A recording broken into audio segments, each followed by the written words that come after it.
Now, if you see on the next page, hopefully my girl got that page, types of exudate. Here we are talking about incisions and wounds and how you have to be on your P's and Q's, because surgeons like Dr. Jones don't want to hear that this patient has a purulent drainage, right? Okay, so if you go down the page, serous, this is completely clear. You can use examples. There's some already there for you. This is if you popped a blister. It would be serous fluid. If you go to purulent, nobody wants to get that call. Dr. So-and-so, she's got purulent drainage coming from wherever. Okay? That's green, yellow, cloudy, opaque. Some of the colors are on the cat already. Okay, just highlight them, put cloudy. Now I do have a rule. If it comes out of the human body cloudy, it's infected. If it comes up from pharmacy cloudy and it's not NPH or maybe crystallized mannitol, then it's contaminated. I have taught you that rule for going on 16, 17 years now. And had I had the nurse in Southern Ohio in my class, she wouldn't be getting sued for everything she ever had right now, because she hung a cloudy substance and she did everything but kill the patient when she did it. She wishes she had killed the patient, because then there's a cap on the lawsuit. She didn't kill the patient ain't never come out that coma they in right now. What did she hang? Get this. In Southern Ohio, you know, all over the country, we're short on pharmacy techs. So anybody and their mother-in-law can be a pharmacy tech. This pharmacy tech working in the hospital pharmacy mislabeled the so-called antibiotic that was ordered for this nurse's patient. And what did she mislabel? Something that says antibiotic when it wasn't? Freaking propofol. If she just known that rule, which is if it's cloudy coming out of the body, it is infected. And if it's cloudy coming up from pharmacy, it's contaminated, except for NPH or crystallized mannitol. If she just knew that rule, she'd have never hung that shit. And the law states she should have known. So she done put this woman in a coma hanging propofol instead of Unicin, which is an antibiotic. Think that one through. Is it the pharmacy's fault? Absolutely not. Is it the doctor's fault? Absolutely not. The buck stops with you. You gave it. All that other stuff is just hearsay. You personally gave it. Now that was scary. Now the lawyer came in and talked about the case right in his class to tell you what not to do. Okay? So cloudy's never good, babies. Yes? So if, for example, if that solution was not cloudy, like, would that, I mean... Then there's no judgment on the nurse's part. There was no responsibility for judgment. But you are supposed to be taught that you don't hang cloudy things. Right. Yeah. Of course, you never were. I already know that. Okay. All right, now going over to the right-hand side of purulent, y'all. You see it says wound infection, sputum, cellulitis. You know what we're finna put, right? You know you got to put osteomyelitis. You know you got to put MRSA.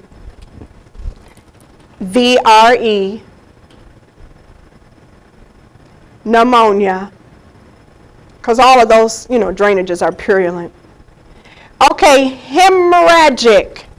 Another name for hemorrhagic is that your patient is sanguinating, or sanguinous, or sanguinating, they're hemorrhaging. Sanguine is red blood. Hemorrhagic or sanguinous fluid, red blood. You want to write on the left-hand side up under hemorrhagic, check for tachycardia. And you want to write that bright red bleeding is an emergency, a medical emergency. Bright red bleeding is a OMG, really bad. Nobody's allowed to have bright red bleeding, ain't that right? Not out there NG, not out there chest tube, not out there Foley.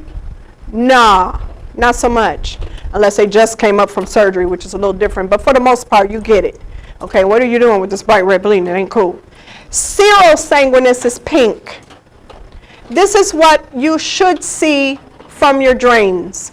Your Jackson Pratts, your open drains like Penrose. On the exam, it's going to be called, you have to think about what you learned in school. Closed wound drainage systems. Examples of closed wound drainage systems is a Jackson Pratt, a Hemovac. Those are examples. You see it on the side, Penrose, that's an open wound drainage technically.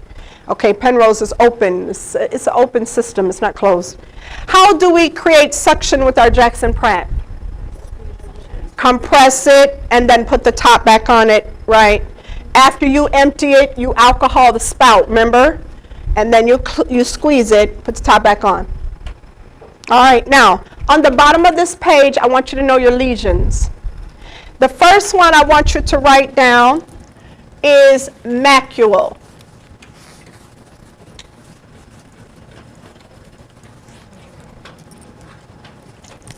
Macules are flat.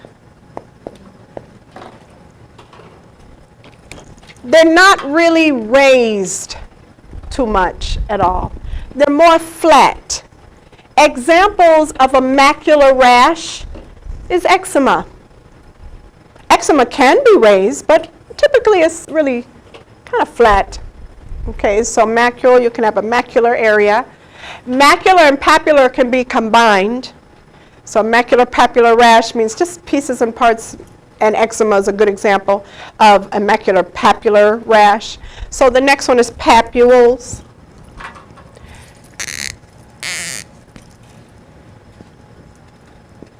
Ringworm can be macular papular. If you scratch it enough, ringworm can come out of macular and be straight papular. So basically, eczema and ringworm are the two you associate with these two. Now, ringworm is going to have the root word what? Tinea. Tinea. If I say tinea, here we go, watch. Capitis, it's of the scalp. It's ringworm of the scalp. If I say tinea pedis, pedestrian, it's athlete's foot. If I say tinea corporis, corpse, it's all over the body. Okay, so you got to know that. All right, so now next one is vesicles. What infection has vesicles? Yeah, what's the other name? Varicella zoster. Vesicular rash, chickenpox. I told you this earlier. What infection has pustules? Impetigo. Know it. Impetigo, which is right here. Impetigo. Honey-colored crusted pustules. Turn the page. Now, tips on healing lesions. This is not all that crazy of a handout that I care about as much as you would think. I'm actually using it to write something on, have you write something on. But one thing I want you to know, because all of you were taught this in school, and hopefully your school taught you what followed it. Many of you sitting here were taught wet to dry dressings, which is pretty sad because we don't want you to use them, ever. But historically, you have doctors that don't stay up on the latest and go to their conferences, so they continue to order this asinine wet to dry dressing. Raise your hand if you're a clinical instructor or a wound care nurse or even a doctor or somebody with a clue told you that we shouldn't be using them anymore. There's 1, 2, 3, 4 hands up. Raise your hand if you were taught that this is pretty standard. Look at around you. Yeah, that's a problem. So, obviously, every time I tell you anything that goes against what you were taught, you should always look it up. I always would. What you want to remember is the reason why it's not the standard of care, and this part is what you have to know, is because it destroys granulation. The reason it is not the standard of care is because you are destroying granulation. Granulation is the new development of tissue. And unless your desire is debridement, which is 99% not the desire, that is inappropriate. So it should not be the standard that everybody gets all these wet to dry dressings, but you got a lot of people still ordering them, unless they trained recently. Your residents have known better for a little while, sort of like episiotomies. The old docs were still cutting them and no new doc was. I mean, it's really impressive, the knowledge, when you stay current. Okay? All right, now, on this page, we're going to give you the holy hookup. You're going to make yourself understand the sequences of steps for dressing change. And that's why you will know forever it's always sterile. So title this dressing change.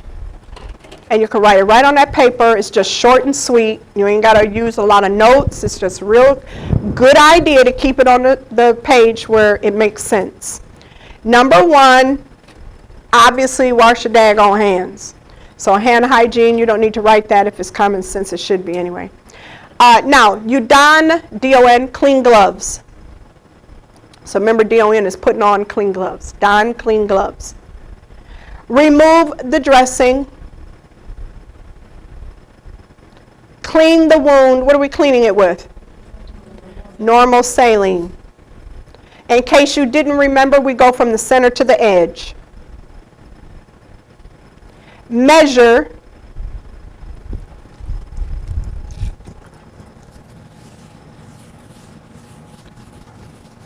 So you clean it first, then you measure it. This is when you can take a picture of it if you need to, which I highly advise nurses to take photographs on admission at least. Okay, so photograph would be nice. Remove the clean gloves. Wash your hands. Don the sterile gloves.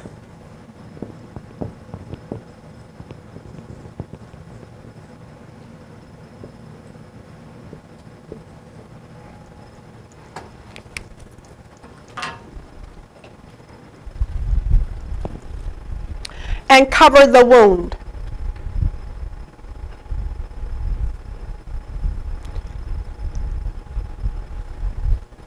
Okay.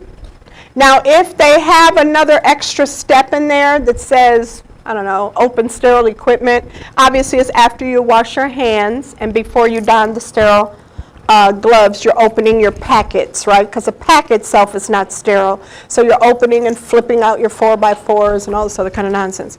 Now, obviously you have to know how to measure a wound. So you're going to tell me which one you like. Raise your hand if you like 1.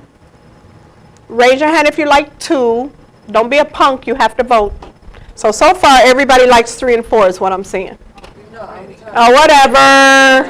Whatever. Raise your hand if you like 1. Length, width, and depth. You should know this. This is a legal abbreviation. Raise your hand if you like 2, how to measure the wound, length, depth, and width. Raise your hand if you like width, depth, and length. Raise your hand if you like depth, length, and width. So we're going to try it again because you're punks. You like them all. Shut up. Raise your hand if you like 1. There's some babies. How about 2? How about 3? How about 4? This is it. Now put this in your notes so you don't forget in case you didn't know it. For your notes, this is what you put. You know how it says length, width, and depth, right? So remember how you really do this, because it's cute on the board. But in a real patient, you better know what you're doing. So it's head to toe, hip to hip, and then we dip. Okay? So it's head to toe, hip to hip, and then we dip. Okay?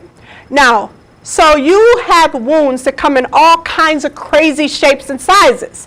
So how the hell do you know the length from the width? Because you use those anatomical landmarks. You look at the wound and you say to yourself, okay, when I measure this, I've got to measure from the head to the toe in terms of anatomy. And then hip to hip, and then you dip, right? So you put the Q-tip, the sterile swab in the deepest portion of the clean wound, twirl it 360, pull puppy out, okay, for your culture and measurement. You know that you do cultures the same exact way. You do not culture, exudate, you don't culture edges, you go as far deep as you can find, you measure and you culture. You can do it at the same time.